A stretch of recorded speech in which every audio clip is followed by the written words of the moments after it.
ಎಲ್ಲರಿಗೂ ನಮಸ್ಕಾರ. ಇಂದಿನ ಟಾಪ್ ಸುದ್ದಿಗಳಿಗೆ ಸ್ವಾಗತ. ಗೃಹಲಕ್ಷ್ಮಿ ಯೋಜನೆಯ ಅಡಿಯಲ್ಲಿ ಮತ್ತೊಂದು ಬಿಗ್ ಶಾಕ್. ಯಾವಾಗ ಬರುತ್ತದೆ 31ನೇ ಕಂತಿನ ಹಣ? ಇದರ ಬಗ್ಗೆ ಸಂಪೂರ್ಣವಾದ ಮಾಹಿತಿ ನೋಡೋಣ. ವಿಧವಾ ವೇತನ, ವೃದ್ಧಾಪ್ಯ ವೇತನ ಹಣವೂ ಇಲ್ಲ. ರಾಜ್ಯ ಸರ್ಕಾರದಿಂದ 16 ಲಕ್ಷ ಜನರ ಪಿಂಚಣಿ ಸ್ಥಗಿತ. ಬಿಪಿಎಲ್ ಕಾರ್ಡ್ ಹೊಂದಿದವರಿಗೆ ರೇಷನ್ ಕಾರ್ಡ್ ಇದ್ದರೆ ಅಕ್ಕಿ ಮಾತ್ರವಲ್ಲ, ಇದರ ಜೊತೆಗೆ ಈಗ ವಸ್ತುಗಳು ಫ್ರೀ ಸಿಗುತ್ತದೆ. ಇದರ ಬಗ್ಗೆ ಈಗ ಕಂಪ್ಲೀಟ್ ಅಪ್ಡೇಟ್ ನೋಡೋಣ. ರಾಜ್ಯದ ರೈತರಿಗೆ ಪಿಎಂ ಕಿಸಾನ್ ಸನ್ಮಾನ್ ನಿಧಿ ಯೋಜನೆಯ 23ನೇ ಕಂತಿನ ಹಣ ಈ ದಿನದಂದು ಬಿಡುಗಡೆಯಾಗಲಿದೆ ಎಂದು ಕೇಂದ್ರ ಸರ್ಕಾರದಿಂದ ಅಧಿಕೃತ ಘೋಷಣೆ. ಚಿನ್ನ ಮತ್ತು ಬೆಳ್ಳಿ ಪ್ರಿಯರಿಗೆ ಸೂಪರ್ ಸಿಹಿ ಸುದ್ದಿ ಸಿಕ್ಕಿದೆ. ಇವತ್ತಿನ ಈ ಒಂದು ವಿಡಿಯೋದಲ್ಲಿ ಟಾಪ್ ಅಪ್ಡೇಟ್ಸ್ ಗಳ ಕಂಪ್ಲೀಟ್ ಮಾಹಿತಿ ನೋಡೋಣ. ಈ ಒಂದು ಮಾಹಿತಿನ ಪೂರ್ತಿಯಾಗಿ ನೋಡಿ. ಮಾಹಿತಿ ಇಷ್ಟವಾದಲ್ಲಿ ಲೈಕ್ ಮತ್ತು ಶೇರ್ ಮಾಡಿಕೊಳ್ಳಿ. ಹಾಗಾದ್ರೆ ಬನ್ನಿ ವೀಕ್ಷಕರೇ, ಮೊದಲನೆಯ ಒಂದು ಅಪ್ಡೇಟ್ ಏನಂದು ನೋಡೋಣ. ರಾಜ್ಯ ಕಾಂಗ್ರೆಸ್ ಸರ್ಕಾರ ಗೃಹಲಕ್ಷ್ಮಿ ಮತ್ತು ಗೃಹ ಜ್ಯೋತಿ ಯೋಜನೆಗಳ ಪರಿಷ್ಕರಣೆ ನಡೆಸುತ್ತಿದ್ದು, ಇದಕ್ಕೆ ಜನರು ಅಸಮಾಧಾನ ಹೊರಹಾಕಿದ್ದಾರೆ. ಇದರ ನಡುವೆ ಈಗ ಸರ್ಕಾರ ಮತ್ತೊಂದು ಬಿಗ್ ಶಾಕ್ ಕೊಟ್ಟಿದ್ದು, ಪಿಂಚಣಿದಾರರ ಹಣಕ್ಕೂ ಕೂಡ ಕೊಕ್ಕೆ ಹಾಕಿದಂತೆ ಕಾಣುತ್ತಿದೆ. ರಾಜ್ಯದಲ್ಲಿ 16 ಲಕ್ಷ ಜನರ ಪಿಂಚಣಿ ಸ್ಥಗಿತಗೊಂಡಿದೆ. ಹೌದು ವೀಕ್ಷಕರೇ, ಗೃಹಲಕ್ಷ್ಮಿ ಗೃಹ ಜ್ಯೋತಿ ಯೋಜನೆಗಳ ಸರ್ಜರಿಯ ನಡುವೆ ಈಗ ಪಿಂಚಣಿ ಪಡೆಯುತ್ತಿರುವವರಿಗೆ ದೊಡ್ಡ ಬಿಗ್ ಆಘಾತವಾಗಿದೆ. ಕಳೆದ 3 ತಿಂಗಳಿಂದ ರಾಜ್ಯದ 16 ಲಕ್ಷಕ್ಕಿಂತ ಅಧಿಕ ಜನರಿಗೆ ಪಿಂಚಣಿ ಸಿಗುತ್ತಿಲ್ಲ. ರಾಜ್ಯದಲ್ಲಿ ಬರೋಬ್ಬರಿ 82.71 ಲಕ್ಷ ಪಿಂಚಣಿ ಫಲಾನುಭವಿಗಳಿದ್ದು, ಈ ಪೈಕಿ 16 ಲಕ್ಷ ಜನರ ಪಿಂಚಣಿ ಯೋಜನೆಯಿಂದಲೇ ಸರ್ಕಾರ ಕೈಬಿಟ್ಟಿದೆ. ಹೌದು, ವೃದ್ಧಾಪ್ಯ ವೇತನ, ವಿಧವಾ ಪಿಂಚಣಿ, ಸಂಧ್ಯಾ ಸುರಕ್ಷಾ, ಅಂಗವಿಕಲರಿಗೆ ನೀಡುತ್ತಿದ್ದ ಪಿಂಚಣಿ ಯೋಜನೆಗೂ ಸರ್ಕಾರ ಸರ್ಜರಿ ಮಾಡ್ತಿದೆಯಾ ಎನ್ನುವ ಪ್ರಶ್ನೆ ಈಗ ಮೂಡಿದೆ. 3 ತಿಂಗಳಿಂದ ಹಣ ಬಾರದೆ ವೃದ್ಧರು, ಅಂಗವಿಕಲರು ಸ್ಥಗಿತಗೊಂಡ ಹಿನ್ನೆಲೆ ವಯಸ್ಸಾದ ವೃದ್ಧರು ಕಚೇರಿಯಿಂದ ಕಚೇರಿಗೆ ಅಲೆದಾಡುವ ಪರಿಸ್ಥಿತಿ ಎದುರಾಗಿದೆ. ಹೌದು ವೀಕ್ಷಕರೇ, ಮನೆ ಖರ್ಚಿಗೆ, ಔಷಧಿ ಖರೀದಿಗೆ ಆರ್ಥಿಕ ನೆರವು ಆಗಿದ್ದ ಪಿಂಚಣಿ ಹಣ ಸ್ಥಗಿತದಿಂದ ವೃದ್ಧರು ಈಗ ಕಂಗಾಲಾಗಿದ್ದಾರೆ. ಪಿಂಚಣಿ ಸ್ಥಗಿತಕ್ಕೆ ಮೂಲ ಕಾರಣಗಳನ್ನು ತಿಳಿಸುತ್ತಿದೆ ರಾಜ್ಯ ಸರ್ಕಾರ. ಮೊದಲನೆಯದಾಗಿ, ಪಿಂಚಣಿ ಅರ್ಜಿ ಸಲ್ಲಿಸುವಾಗ ನೀಡಿದ್ದ ವಿಳಾಸದಲ್ಲಿ ಫಲಾನುಭವಿಗಳು ವಾಸವಿಲ್ಲದ ಕಾರಣ ಸ್ಥಗಿತಗೊಂಡಿದೆ ಎಂಬ ಮಾಹಿತಿ. 2.21 ಲಕ್ಷ ಜನರ ಪಿಂಚಣಿ ಸ್ಥಗಿತ ಈ ಒಂದು ಕಾರಣದಿಂದ. ಎರಡನೆಯದಾಗಿ, ಆದಾಯ ಪ್ರಮಾಣ ಪತ್ರ ಸಲ್ಲಿಸದ ಕಾರಣ 45,853 ಫಲಾನುಭವಿಗಳ ಪಿಂಚಣಿ ಸ್ಥಗಿತ. ಮೂರನೆಯದಾಗಿ, ಪರಿಶೀಲನೆಯ ವೇಳೆ ಸೂಕ್ತ ದಾಖಲಾತಿ ನೀಡದ ಕಾರಣ 13,23,932 ಜನರ ಪಿಂಚಣಿ ಸ್ಥಗಿತವಾಗಿದೆ ಎಂಬ ಮಾಹಿತಿ ತಿಳಿದು ಬಂದಿದೆ. ಈ ಒಂದು ಕಾರಣದಿಂದ ಪಿಂಚಣಿ ಸ್ಥಗಿತವಾಗಿದೆ ಎಂದು ರಾಜ್ಯ ಸರ್ಕಾರ ತಿಳಿಸಿದೆ. ಇದರ ಜೊತೆಗೆ ಮುಂದಿನ ಒಂದು ಅಪ್ಡೇಟ್ ಏನೆಂದು ನೋಡೋಣ ಬನ್ನಿ ವೀಕ್ಷಕರೇ. ಗೃಹಲಕ್ಷ್ಮಿ ಯೋಜನೆಯ ಫಲಾನುಭವಿಗಳಿಗೆ ಮತ್ತೊಂದು ಶಾಕ್ ಕೊಟ್ಟ ಸರ್ಕಾರ. ಹೌದು ವೀಕ್ಷಕರೇ, ಪರಿಷ್ಕರಣೆ ನಡೆಸುತ್ತಿರುವಾಗ ಕರ್ನಾಟಕ ಸರ್ಕಾರ ಫಲಾನುಭವಿಗಳಿಗೆ ದಿನಕ್ಕೊಂದು ಶಾಕ್ ನೀಡುತ್ತಿದೆ.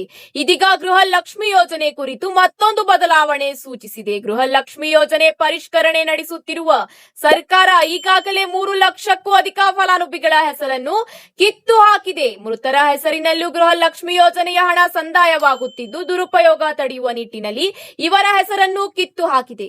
ಇದರ ನಡುವೆ ಈಗ ಗೃಹಲಕ್ಷ್ಮಿ ಯೋಜನೆಯನ್ನು ಸರ್ಕಾರಿ ನೌಕರರ ಕುಟುಂಬಕ್ಕೆ ನೀಡದೇ ಇರಲು ಸರ್ಕಾರ ತೀರ್ಮಾನಿಸಿದೆ. ಗೃಹಲಕ್ಷ್ಮಿ ಯೋಜನೆಗೆ ಅರ್ಜಿ ಸಲ್ಲಿಸುವಾಗ 12 ಪ್ರಶ್ನೆಗಳನ್ನು ಮುಂದಿಡಲಾಗುತ್ತದೆ. ಆ ಪ್ರಶ್ನೆಗಳ ಪೈಕಿ ಮನೆಯಲ್ಲಿ ಸರ್ಕಾರಿ ನೌಕರರಿದ್ದಾರಾ ಎಂಬ ಪ್ರಶ್ನೆ ಸೇರಿಸಲಾಗಿದೆ. ಹೀಗಾಗಿ ಮುಂದೆ ಸರ್ಕಾರಿ ನೌಕರರು ಕುಟುಂಬಕ್ಕೆ ಗೃಹಲಕ್ಷ್ಮಿ ಯೋಜನೆಯ ಕಟ್ ಮಾಡುವ ಉದ್ದೇಶದಿಂದ ಈ ಪ್ರಶ್ನೆ ಕೇಳಲಾಗುತ್ತಿದೆ ಎಂಬ ಮಾಹಿತಿ ತಿಳಿದು ಬಂದಿದೆ. ಗೃಹಲಕ್ಷ್ಮಿ ಯೋಜನೆಗೆ ಹೊಸ ಅರ್ಜಿ ಸಲ್ಲಿಕೆ ಆರಂಭವಾಗಿಲ್ಲ. ಫಲಾನುಭವಿಗಳು ನಾಡ ಕಚೇರಿಗೆ ಅಲೆದಾಡಬೇಡಿ ಎಂದು ಈಗ ಸರ್ಕಾರ ಎಚ್ಚರಿಸಿದೆ.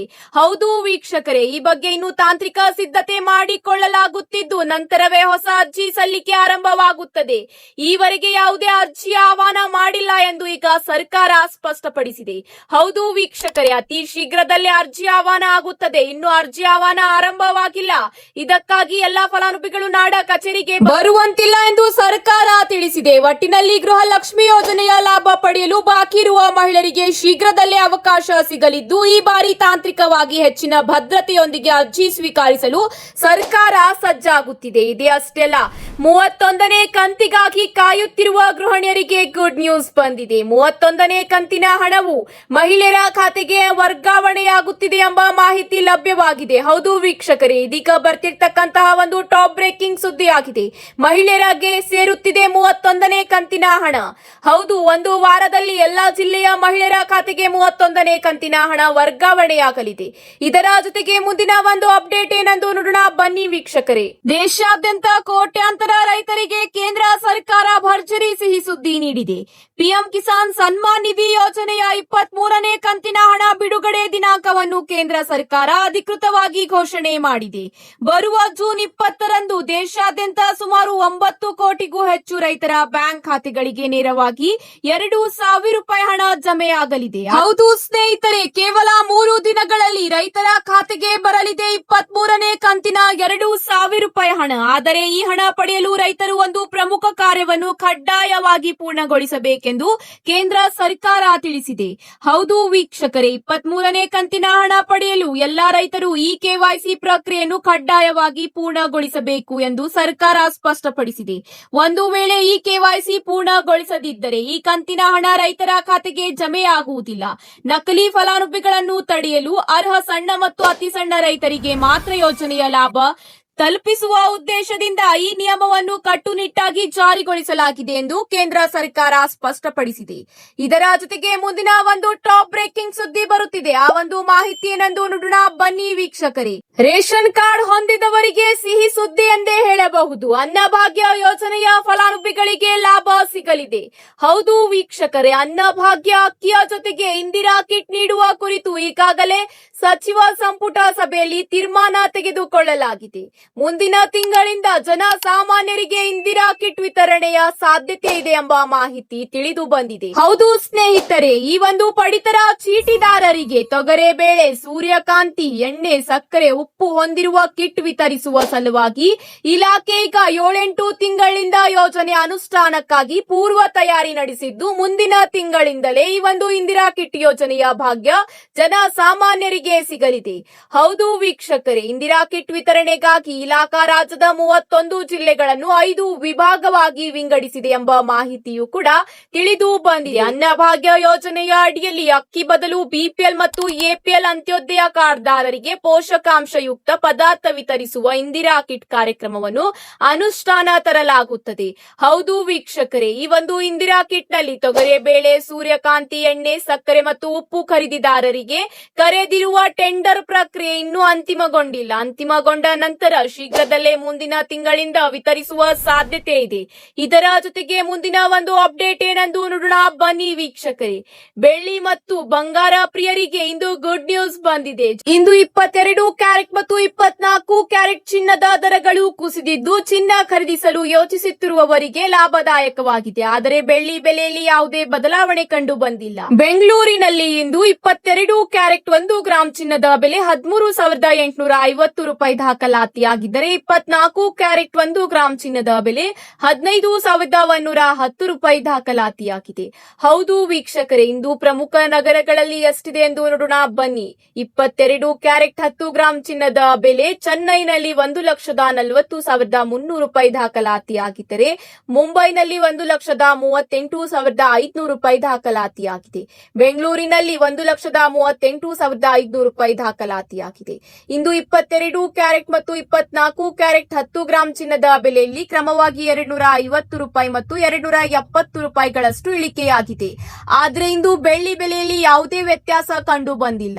ಇಂದಿನ ಬೆಳ್ಳಿ ಬೆಲೆ ನೋಡುವುದಾದರೆ 1 ಕೆಜಿ ಬೆಳ್ಳಿಯ ಬೆಲೆ 2,65,000 ರೂಪಾಯಿ ದಾಖಲಾತಿಯಾಗಿದೆ. ಹೌದು ವೀಕ್ಷಕ, ಅಮೆರಿಕ ಮತ್ತು ಇರಾನ್ ಸಂಘರ್ಷದ ಶಾಂತಿ ಒಪ್ಪಂದದ ಬಳಿಕ ಸತತವಾಗಿ ಏರಿಕೆಯಾಗಿದ್ದ ಚಿನ್ನದ ಬೆಲೆಯು ಮತ್ತೆ ಇಳಿಕೆಯ ಹಾದಿ ಹಿಡಿದಿದೆ. ಹೌದು ವೀಕ್ಷಕರು, 22 ಕ್ಯಾರೆಟ್ 1 ಗ್ರಾಂ ಚಿನ್ನದ ದರದಲ್ಲಿ 25 ರೂಪಾಯಿ ಇಳಿಕೆಯಾಗಿದೆ. ಬೆಳ್ಳಿಯ ಬೆಲೆಯಲ್ಲಿ ಸ್ಥಿರತೆ ಕಂಡು ಬಂದಿದೆ. ಅಮೆರಿಕ ಇರಾನ್ ಶಾಂತಿ ಒಪ್ಪಂದದ ಮಾತುಕತೆ ಭಾಗವಾಗಿ 4 ದಿನಗಳಲ್ಲಿ 3 ದಿನ ಬಂಗಾರದ ಧಾರಣೆಯಲ್ಲಿ ಭಾರಿ ಏರಿಕೆಯಾಗಿತ್ತು. ಇದು ಚಿನ್ನ ಖರೀದಿಸುವ ಗ್ರಾಹಕರ ಜೇಬಿಗೆ ಹೊರೆಯಾಗಿತ್ತು. ಒಪ್ಪಂದದ ಹಿನ್ನೆಲೆಯಲ್ಲಿ ಜಾಗತಿಕ ಮಾರುಕಟ್ಟೆಯಲ್ಲೂ ಕೂಡ ಚಿನ್ನದ ಬೆಲೆಯು ಇಳಿಕೆಯಾಗುತ್ತಿದೆ. ಹೀಗಾಗಿ ಮುಂದಿನ ದಿನಗಳಲ್ಲೂ ಮತ್ತಷ್ಟು ಇಳಿಕೆಯಾಗುವ ಸಾಧ್ಯತೆ ಇದೆ ಎಂದು ತಜ್ಞರು ತಿಳಿಸುತ್ತಿದ್ದಾರೆ. ಇದೇ ಅಷ್ಟೆಲ್ಲ ಚಿನ್ನದ ಬೆಲೆ ಬೆಲೆಯಲ್ಲಿ ಇಳಿಕೆಯಾಗುತ್ತಿದ್ದರೂ ಬೆಳ್ಳಿಯ ಧಾರಣೆಯಲ್ಲಿ ಮಾತ್ರ ಸ್ಥಿರತೆ ಇದೆ. ಇದೇ ರೀತಿ ವಿವಿಧ ಪ್ರಮುಖ ನಗರಗಳಲ್ಲಿ 1 ಕೆಜಿ ಬೆಳ್ಳಿಯ ಬೆಲೆ ಎಷ್ಟಿದೆ ನೋಡೋಣ ಬನ್ನಿ ವೀಕ್ಷಕರೇ. ಬೆಂಗಳೂರು, ಮುಂಬೈ, ಕೋಲ್ಕತ್ತಾದಲ್ಲಿ 1 ಕೆಜಿ ಬೆಳ್ಳಿಯ ಬೆಲೆ 2,65,000 ರೂಪಾಯಿ ಇದ್ದರೆ ಚೆನ್ನೈನಲ್ಲಿ 1 ಕೆಜಿ ಬೆಳ್ಳಿಯ ಬೆಲೆ 2,70,000 ರೂಪಾಯಿ ದಾಖಲಾತಿಯಾಗಿದೆ. ಇವತ್ತಿಗೆ ಇಷ್ಟೇ ವೀಕ್ಷಕರೇ, ಮತ್ತೆ ಸಿಗೋಣ ಹೊಸ ಅಪ್ಡೇಟ್ ಜೊತೆಗೆ. ಈ ಒಂದು ಮಾಹಿತಿ ಇಷ್ಟವಾದಲ್ಲಿ ಲೈಕ್ ಮಾಡಿ, ನಿಮ್ಮ ಎಲ್ಲಾ ಸ್ನೇಹಿತರ ಜೊತೆಗೆ ಶೇರ್ ಮಾಡಿಕೊಳ್ಳಿ. ಧನ್ಯವಾದಗಳು.